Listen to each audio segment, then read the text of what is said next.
Всем привет, с вами Тори-чан. Каждый раз, когда я рассказываю о минусах жизни в Японии, мне в комментариях пишут, что «тогда возвращайся в страну, где ты родилась».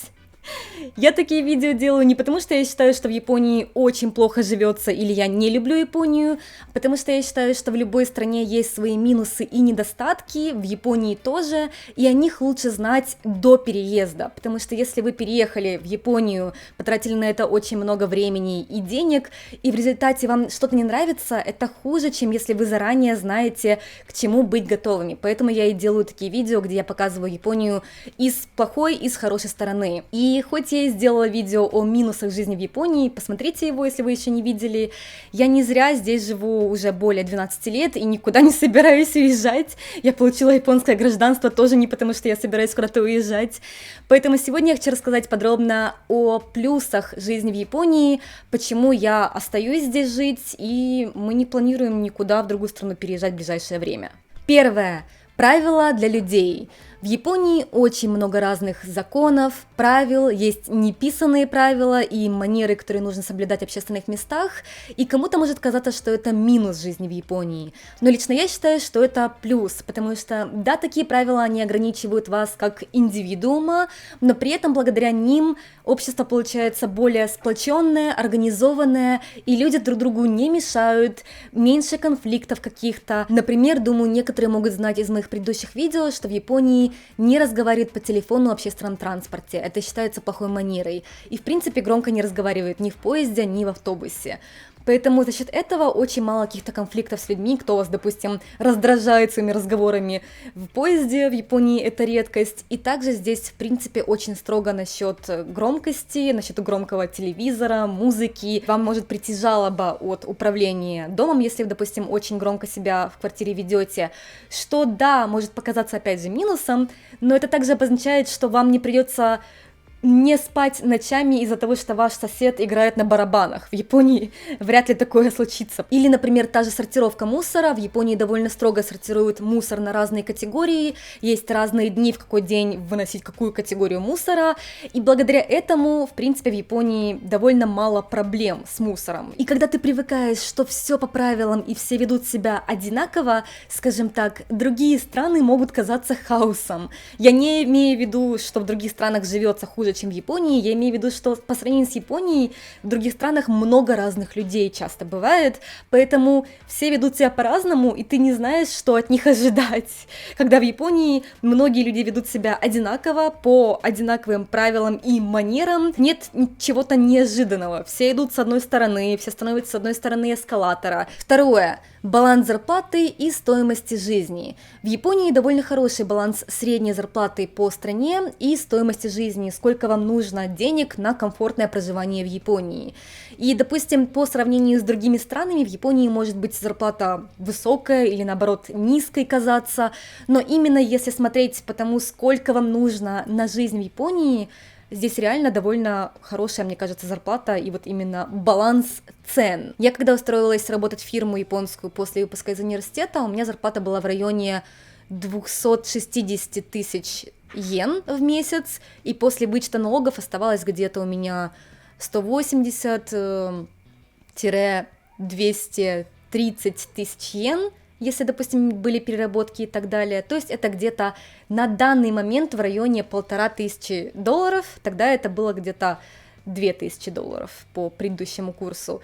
И мне этого хватало с головой. Я снимала квартиру в центре Токио, где-то я тогда платила 100 тысяч йен за квартиру, это в районе $800, и у меня оставалось еще в районе 150 тысяч йен на все остальное, на продукты, на коммуналку, на одежду, даже на пойти в ресторан у меня оставалось. И если вы зарабатываете больше, чем новый сотрудник в Японии, то тогда вы можете даже откладывать деньги, вы можете путешествовать на деньги, которые у вас остались. Третье. Одинаковое качество жизни как в столице Токио, так и в маленьких городах. В Японии не очень важно, вы живете в центре Токио или в каком-то маленьком городе, как та же Фукуока, или в какой-то деревушке в горах, как та же Кагосима, где, допустим, родители изами живут.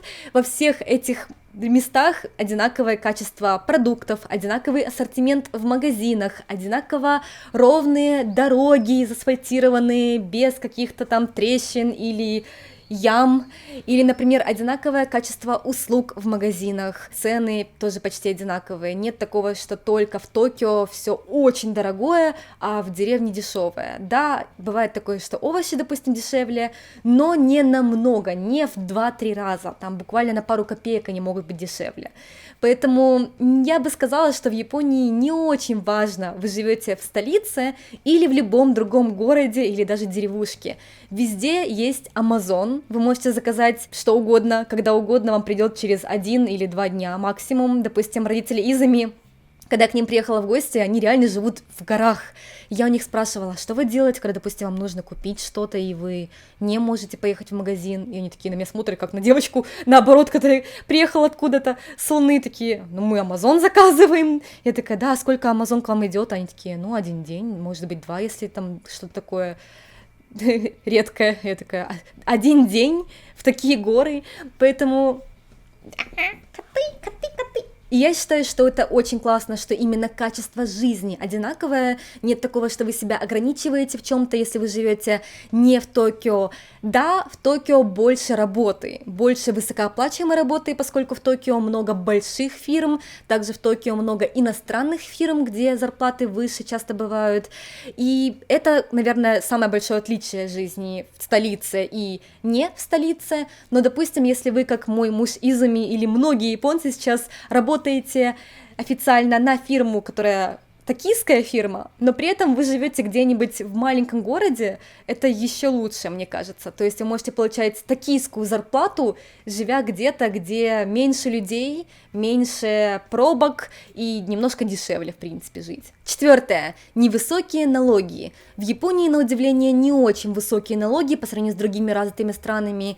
Я рассказывала, что если, допустим, вы получаете зарплату, то примерно 25% вычитают на налоги. И мне писали в комментариях, что вот, а у нас всего лишь 11% или 17%, но я имела в виду, что не так, что у нас фиксированные 25% подоходного налога, а имеется в виду, что это приблизительно сколько с вас будут вычитать за ваш подоходный налог, ваш резидентский налог, также в Японии есть, медицинскую страховку и пенсию, и также какие-то другие расходы по мелочи, это все вместе где-то 25%.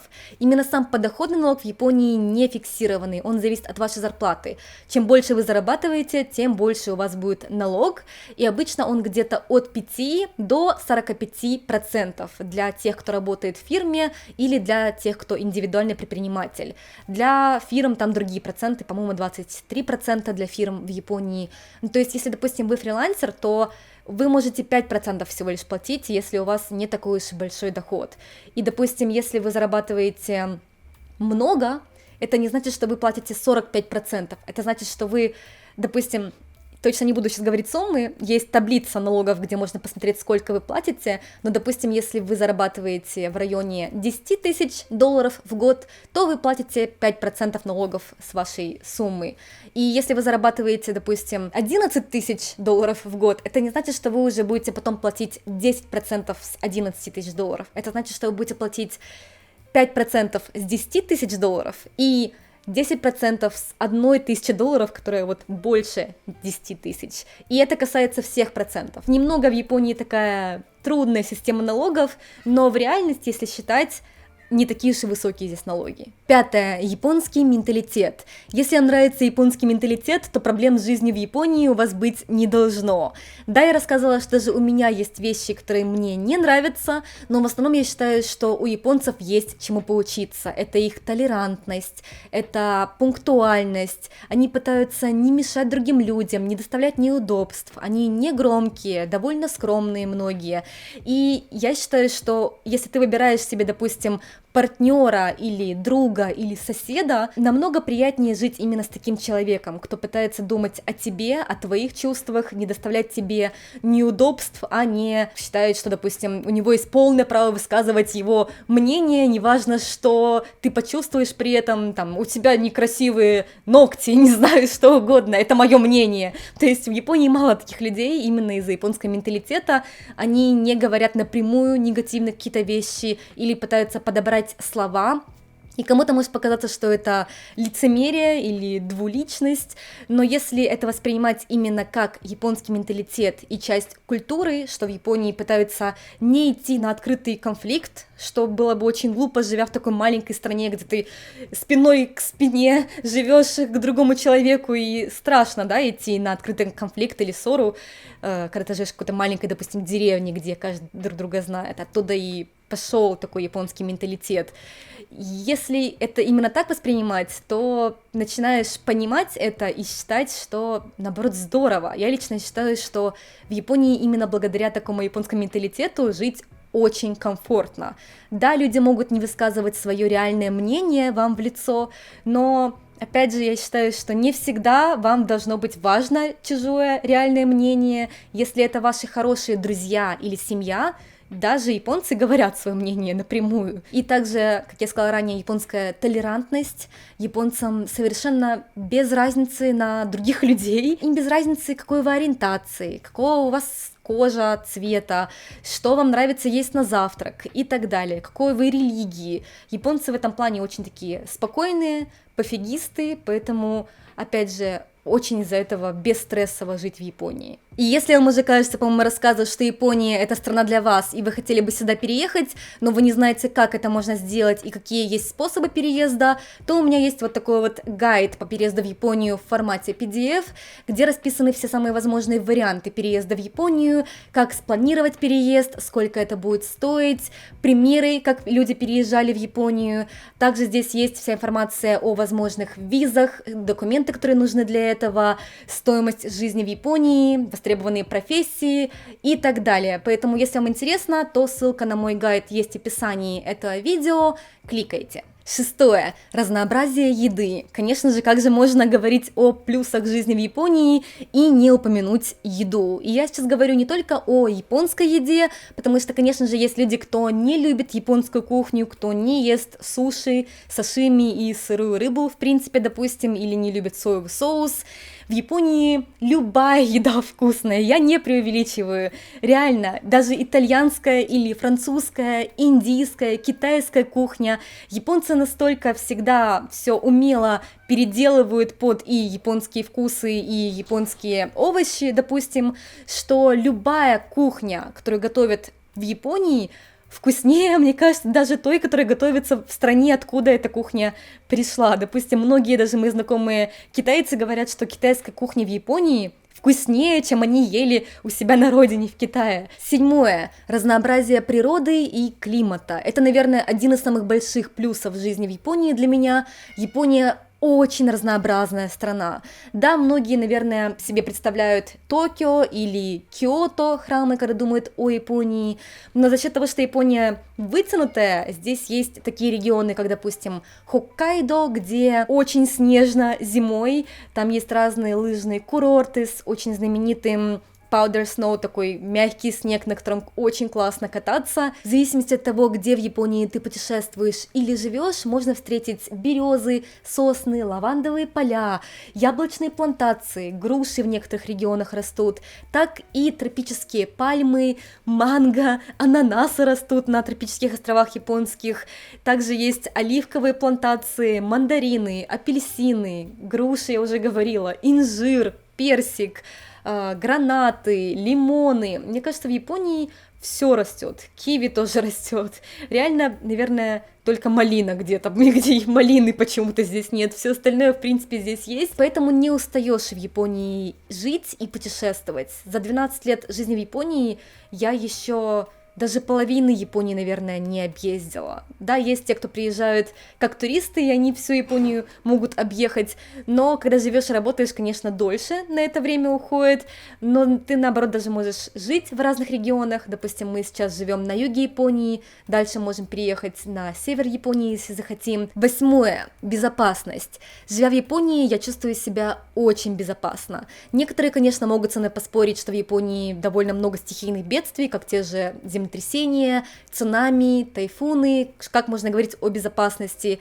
Но, честно скажу, я не считаю, что стихийные бедствия можно включить в эту категорию, поскольку это природное явление, и стихийные бедствия есть в любой стране. Да, в Японии довольно много землетрясений, это сейсмоопасная страна, сейсмоактивная, здесь очень много землетрясений по сравнению с другими странами, но, допустим, в других местах есть торнадо, есть заморозки, которые тоже опасны в плане больше аварий на дорогах, и Япония очень подготовленная страна, они живут тысячи лет с этими стихийными бедствиями, поэтому здесь много именно технологий, сейсмоустойчивые постройки домов, и даже та же японская система спасения, то есть, когда, допустим, случилось что-то, в Японии есть именно отряды натренированных спасателей, кто именно знает, как себя вести в данной ситуации, поэтому здесь, даже если, допустим, вот как недавно было большое землетрясение, очень мало жертв. Конечно, нет такого, что 0 жертв, к сожалению, пока что, может, и в будущем такое будет возможно, но все равно, по сравнению с размером того же землетрясения, количество жертв в Японии очень маленькое, и это все благодаря тому, что технологии сейсмоустойчивых зданий уже много где есть, не все, конечно, к сожалению, но многие здания сейсмоустойчивые, и также здесь спасатели очень хорошо натренированы, и когда я работала в японской фирме, одна из моих работ была проектировка офисов, и одна из моих очень скучных, но обязательных работ, заданий было то, что я должна была рассчитывать размеры шкафов, скажем так, куда надо было складывать еду экстренную, туалеты переносные, воду и так далее. В общем, все, что нужно, если вдруг случится землетрясение, на примерно неделю проживания всех сотрудников этого офиса. Поэтому, допустим, если в офисе работает 2000 человек, на них на всех нужно, чтобы было на 7 дней еды, воды, туалетов переносных и так далее. Если, допустим, воду отключили и нельзя смыть туалет, есть специальные в Японии переносные туалеты. Я понимаю, что кого-то это может не успокоить, но если, допустим, будет большое землетрясение, я бы предпочла быть в Японии, чем в какой-то другой стране, где есть вероятность землетрясения, но они там редкие, поэтому к ним страна не подготовлена, скажем так. И кроме стихийных бедствий, также в плане безопасности я имею в виду, что в Японии запрещены наркотики, любые, даже марихуана. Здесь запрещено оружие, и, конечно же, то, что в Японии довольно низкий уровень преступности, поэтому даже гуляя вечером где-то в неосвещенных местах, чувствуешь себя довольно безопасно. Я даже иногда гуляю с наушниками в ушах, что, мне кажется, не в каждой стране может себе девушка позволить, скажем так. 9. Нет классового неравенства. Это лично мое мнение, но мне кажется, что в Японии не особо чувствуется разница между бедными и богатыми. Да, в Японии тоже есть миллионеры-бильярдеры, так как и есть люди, кто с минимальным заработком или кто совершенно не работает, но при этом не чувствуется какая-то такая вот большая разница, и нет каких-то вот районов именно для очень богатых людей и для очень бедных людей. Здесь все смешано, поэтому нет вот какого-то ощущения, что город разделен на классы, как есть в некоторых странах, и нет какого-то такого разделения, что вот только богатые с богатыми, бедные с бедными. Я знаю людей, кто зарабатывает минимальную зарплату в Японии, и они могут в Японии довольно комфортно жить, как я сказала ранее. Как и я знаю людей, кто миллионеры в Японии, и при этом не скажешь по ним, что они зарабатывают очень много, поскольку как-то вот не выделяются такие люди. И при этом в Японии за счет того, что нет вот разделения районов на такие вот мега богатые, мега бедные районы, люди из разных таких вот финансовых категорий с разным заработком могут общаться, могут иметь друзей с разным заработком, и это не считается чем-то странным или плохим, и, возможно, это потому, что в Японии особо не обсуждают тему денег, и, опять же, потому что в Японии не нужно очень много зарабатывать, чтобы иметь комфортный уровень жизни. 10. Мало стресса. В Японии очень редко можно почувствовать пассивную агрессию. Как я ранее сказала, в Японии за счет менталитета японцы обычно не говорят напрямую какие-то негативные вещи, пытаются не отказывать или пытаются поменять слова так, чтобы не обидеть человека, поэтому здесь редкость, чтобы на вас кто-то косо посмотрел в магазине или официантка грубо сказала что-то, это в Японии нонсенс, мне кажется, и за счет этого реально очень мало стресса, какого-то такого мелкого, ежедневного, когда ты общаешься с людьми. Персонал невероятно вежлив в Японии. Некоторые даже говорят, что Япония балует туристов. Туристы приезжают в Японию, и когда они потом путешествуют по другим странам, они уже не могут свыкнуться с тем, как с ними обращаются, за счет того, что в Японии настолько все вежливо. Вам пакетик вынесут до выхода. Если вдруг там дождь, вам дадут зонтик даже, или там пакетик оденут в еще один пакетик, чтобы не промокло ничего внутри. 11. Богатая и уникальная культура. Думаю, мне не нужно рассказать вам о том, что в Японии очень уникальная и интересная культура. Японцы любят и ценят свою культуру и традиции. Они пытаются многое соблюдать. Они знают значение многих каких-то традиционных элементов. Они носят традиционную одежду. И это все очень интересно и захватывающе. Это все невероятно красиво. И даже живя 12 лет в Японии, я еще очень многого не знаю о японской культуре, поскольку она формировалась тысячи лет. Понятное дело, что за 12 лет я все не узнаю. 12. Большое количество разных сезонных ивентов и развлечений. Японцы очень ценят то, что в Японии есть 4 сезона, как они говорят, шики. И это не так, что в других странах нет 4 сезонов, но в Японии просто они довольно выражены. Здесь выраженное жаркое лето, здесь выраженная осень с красными листьями, довольно тоже выраженная зима, и также, конечно же, японская весна с сакурой. И за счет этого японцы обожают разные сезонные ивенты и развлечения. Здесь их очень много. В каждый сезон есть свой определенный какой-то праздник, фестиваль мацури, и выставки разные, и музеи, и какие-то ивенты, развлечения, цветение разных цветов. Не так только что сакура у нас цветет, у нас в каждый сезон, в каждый месяц, даже в январе цветет что-то, и японцы идут смотреть на что-то цветущее. 13. Очень хорошо живется, если вы маленького роста. Если вы большого роста, то это минус, если вы маленького роста, то это плюс. Допустим, я всего лишь 158 сантиметров, и это в Японии средний рост у девушек. У парней вроде как 165 или 170 средний рост, но у девушек это 158, поэтому лично мне и людям, кто примерно такого роста, как я, в Японии очень хорошо живется. Здесь не нужно подрезать джинсы, уже все идеальной длины. Платья длинные тоже идеальной длины, идеального размера, и дома построены тоже по стандартам под японский рост, поэтому не нужно брать табуретку, чтобы достать что-нибудь с высокой полки. 14. Доступность медицины. Да, я иногда жалуюсь на японских врачей, и я не пытаюсь этим сказать, что все японские врачи плохие или в Японии плохая медицина. Я пытаюсь донести, что даже в Японии есть некомпетентные врачи, поэтому всегда нужно проверять. Но также в Японии есть много хороших врачей, поэтому если вы выбрали хорошего врача, то проблем быть не должно.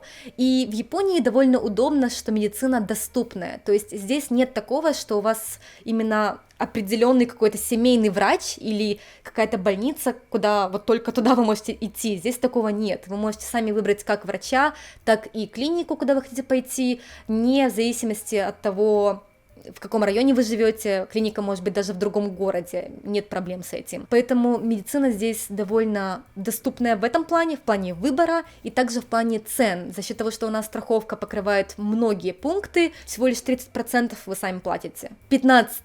В Японии довольно просто открыть свой небольшой бизнес. Японское государство пытается поддерживать новых предпринимателей, поэтому здесь не такие высокие налоги и нет каких-то таких невыполнимых законов или правил, что ограничивает открытие нового бизнеса.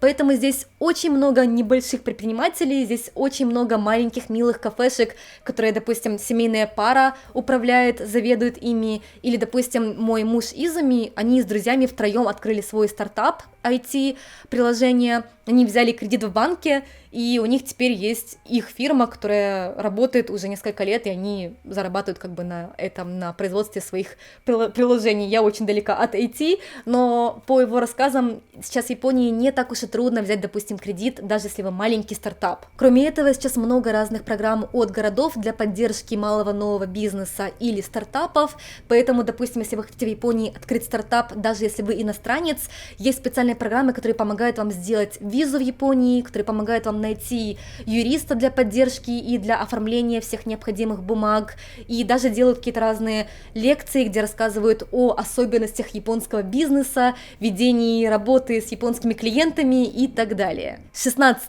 Разнообразие локально выращенных фруктов и овощей, и в принципе почти все, что продается в магазинах, сделано в Японии. За счет этого фрукты и овощи все очень свежие, ты знаешь, что они были выращены в префектуре, где ты живешь, локально, местными фермерами, а не часами везлось откуда-то из другой страны.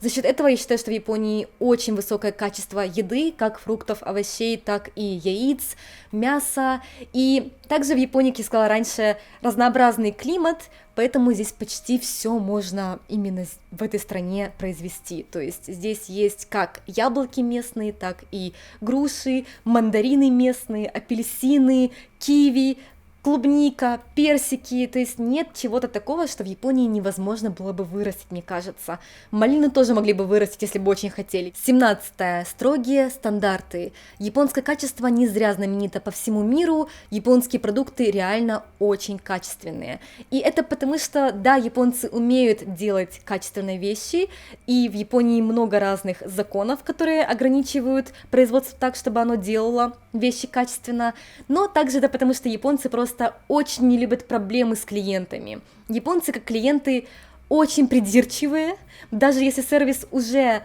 сделан хорошо, они найдут к чему придраться, и они обязательно напишут комментарий, что вот им это не понравилось, или они могут оставить ревью. Да, японцы кажутся тихими, но если это касается качества продукта, они высказывают свое мнение. Если это еще анонимно можно сделать, то точно его выскажут. Поэтому японские фирмы не любят иметь проблемы с японскими клиентами. Им легче сделать изначально продукт, к которому труднее придраться по высоким стандартам, чтобы потом не иметь проблемы с клиентами. И последний, но очень большой плюс – это принятие японцами иностранцев.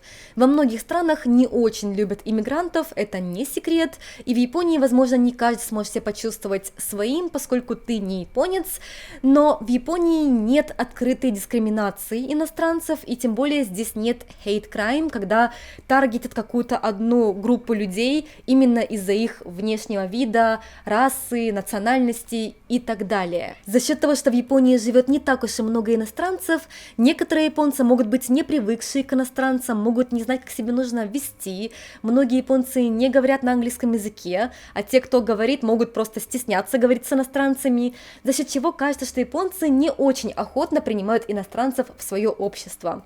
Но мне лично кажется, что это не совсем так. Японцам без разницы, какой вы национальности, какой вы расы, на каком языке вы говорите, какой вы религии, какой вы ориентации, какого вы цвета кожи. Им абсолютно без разницы. Если вы говорите хорошо на японском языке, и если вы понимаете японскую культуру, японские манеры, правила, устои и как себя нужно вести в японском обществе, то тогда вас примут как члена общества без проблем. Конечно, в любой стране есть расисты и исключения из правил, но лично из моего опыта за 12 лет жизни здесь я ни разу не чувствовала, что меня дискриминируют именно потому, что я иностранка, и более того, я как раньше жила комфортно, как иностранка, так и сейчас, когда я сменила гражданство, какой-то большой разницы я не почувствовала, только сейчас я могу голосовать. Поэтому я лично считаю, что иностранец в Японии может жить очень комфортно, особенно если вы знаете японский язык и понимаете японскую культуру и правила поведения в обществе. Это были плюсы жизни в Японии именно из моего личного опыта. Для кого-то это может показаться не плюсом или наоборот даже минусом, но надеюсь, что вам было интересно это видео и хотели бы ли вы жить в Японии. Жду ваших комментариев. Всем спасибо за просмотр, всем пока!